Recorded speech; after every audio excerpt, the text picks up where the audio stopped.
ನಮ್ಮ ನಾಯಕರಾದಂತ ಯುವ ನಾಯಕರು ಎಲ್ಲರೂ ಕೂಡ ದಯಮಾಡಿ ಎಲ್ಲ ಮುಂದೆ ಬನ್ನಿ. ವಾಹನ ನಿಲ್ಸಿ, ನಿಮ್ಮ ವಾಹನಗಳು ಅಲ್ಲೇ ನಿಲ್ಸಿ. ದಯಮಾಡಿ ಎಲ್ಲರೂ ಕೂಡ ವೇದಿಕೆ ಮುಂಭಾಗ ಬನ್ನಿ. ನೋಡಿ ಇಷ್ಟೊತ್ತೆಲ್ಲ ಕಾರ್ಗಿಲ್ ವರದಿ ಜಾರಿಗೆ ಬರಲಿ. ಮಾಜಿ ಉಪಮುಖ್ಯಮಂತ್ರಿಗಳಾದಂತಹ ಈಶ್ವರಪ್ಪನವರು ಮಾತಾಡ್ಬೇಕು ವಿನಂತಿ ಮಾಡ್ತಾರೆ. ಆತ್ಮೀಯದಂತ ಸ್ವಾಗತವನ್ನು ಕೊಡ್ತಾ ಇದ್ದೇನೆ.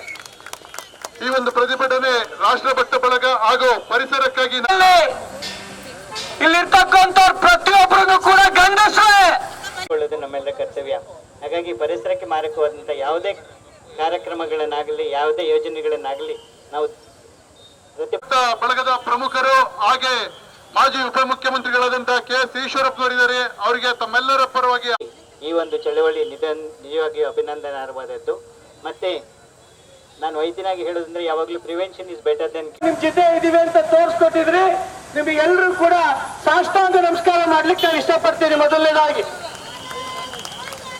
ಸಿದ್ದರಾಮಯ್ಯನವರು ಪ್ರಧಾನಮಂತ್ರಿಗಳಿಗೆ ಕೊಟ್ಟಿದ್ದಾರೆ. ಒಂದು ರ್ಯಾಲಿಯನ್ನ ಉದ್ಘಾಟನೆ ಮಾಡಿದಂತರು ಶಿವಮೊಗ್ಗದ ಹೆಸರಾಂತ ವೈದ್ಯರಾದ ಡಾಕ್ಟರ್ ಶಿವರಾಮ್ ಕೃಷ್ಣರವರು. ಅದೇ ರೀತಿ ಡಾಕ್ಟರ್ P. ನಾರಾಯಣ ಆತ್ಮೀಯದಂತ ಸ್ವಾಗತವನ್ನು ಕೋರಿ ಈ ಒಂದು ಪ್ರತಿಭಟನೆ ಉದ್ದೇಶಿಸಿ ಯುವ ನಾಯಕರಾದಂತ K. ಕಾಂತೇಶ್ ಅವರು ಮಾತಾಡಬೇಕಾಗಿ ಕೋರ್ತಾ ಇದ್ದೇನೆ. ಬೇಡಿಕೆಗಳನ್ನ ಮಾನ್ಯ ಪ್ರಧಾನಮಂತ್ರಿಗಳು ಕೊಡ್ತಾರೆ.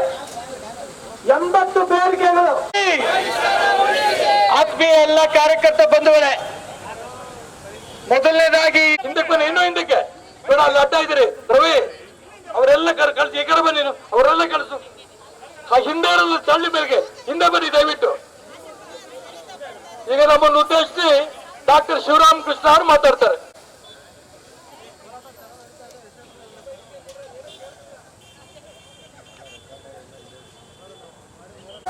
ಧನ್ಯವಾದಗಳನ್ನ ತಿಳಿಸಕ್ಕೆ ನಾನು ಇಷ್ಟಪಡ್ತಾ ಇದ್ದೀನಿ. ಉಂಟು ಮಾಡಬೇಕು ಅಂತೇಳಿ ಇದು ದೊಡ್ಡ ರ್ಯಾಲಿ ಎಲ್ಲ ಭಾಗದಲ್ಲೂ ಕೂಡ ಹೋಗ್ಬಿಟ್ಟು ಬಂದಿದೆ.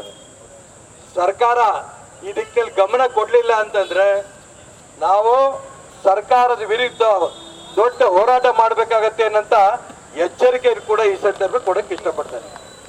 ಈ ಒಂದು ಹೋರಾಟದಲ್ಲಿ ನಮ್ಮ ಅನೇಕ ತಿಂಗಳಿಂದ ಮಾರ್ಗದರ್ಶನ ಮಾಡ್ಕೊಂಡು ಬಂದಿರೋಂಥ ಪ್ರೊಫೆಸರ್ ಕುಮಾರಸ್ವಾಮಿ ಇರ್ಬೋದು, ಶ್ರೀಯುತ ಶ್ರೀಪತಿ ಇರ್ಬೋದು, ಗೌಳೆ ಇರ್ಬೋದು, ಜನಾರ್ದನ್ ಪೈ ಇರ್ಬೋದು, ಅಶೋಕ್ ಕುಮಾರ್ ಇರ್ಬೋದು, ಅದೇ ರೀತಿ ಶ್ರೀಕಾಂತ್ ಇರ್ಬೋದು, ಪ್ರಕಾಶ್ ಇರ್ಬೋದು, ಜನಾರ್ದನ್ ಪೈ ಇರ್ಬೋದು, ಮಹಾದೇವ ಸ್ವಾಮಿ ಇರ್ಬೋದು, ಕನ್ನಡ ಸಂಘದ ಪ್ರಮುಖರು ರವಿ ಅಂತ ಪ್ರಮುಖರು, ಅಣ್ಣಾ ಹಜಾರೆ ತಂಡದವರು, ಈ ರೀತಿ ಸೈಕಲ್ ಕ್ಲಬ್ನವರು ಎಲ್ಲರೂ ಕೂಡ ಇವತ್ತು ಭಾಗವಹಿಸ್ತಾ ಇರೋದು ತುಂಬಾ ಸಂತೋಷ. ಇದು ಆರಂಭ. ನಾವು ಯಾರಿಗೂ ತೊಂದರೆ ಕೂಡ ಕೊಟ್ಟಿಲ್ಲ. ನಾವು ಇದೇ ರೀತಿ ಸರ್ಕಾರ ಪ್ರಯತ್ನ ಮಾಡಿದ್ರೆ ಸರ್ಕಾರದ ಮಂತ್ರಿಗಳನ್ನ ಶಿವಮೊಗ್ಗ ನಗರಕ್ಕೆ ಬಂದಾಗ ಮುತ್ತಿಗೆ ಹಾಕ್ಬೇಕಾಗತ್ತೆ ಅಂತ ಎಚ್ಚರಿಕೆ ಕೊಡಕ್ಕೆ ಇಷ್ಟಪಡ್ತೇನೆ.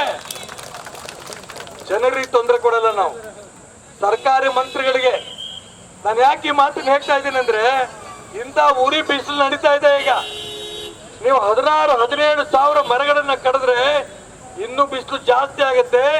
ಮಕ್ಕಳು ಮರಿ ಹಾಳಾಗಿ ಹೋಗ್ತಾರೆ, ಮಳೆ ಪೂರ್ಣ ನಿಂತೋಗತ್ತೆ.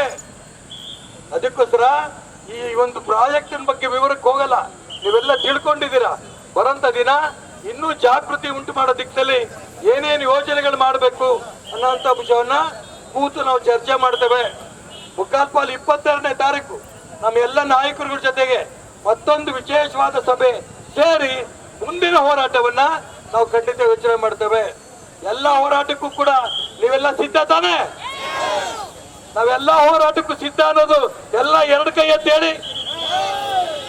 ಎಲ್ಲ ಹೋರಾಟ ಸಿದ್ಧ ಅನ್ನೋದ ತಾವೆಲ್ಲ ಇದೀರಿ. ಇಡೀ ಶಿವಮೊಗ್ಗ ಜಿಲ್ಲೆ ಜನ ನಮ್ಮ ಜೊತೆಗಿದ್ದಾರೆ.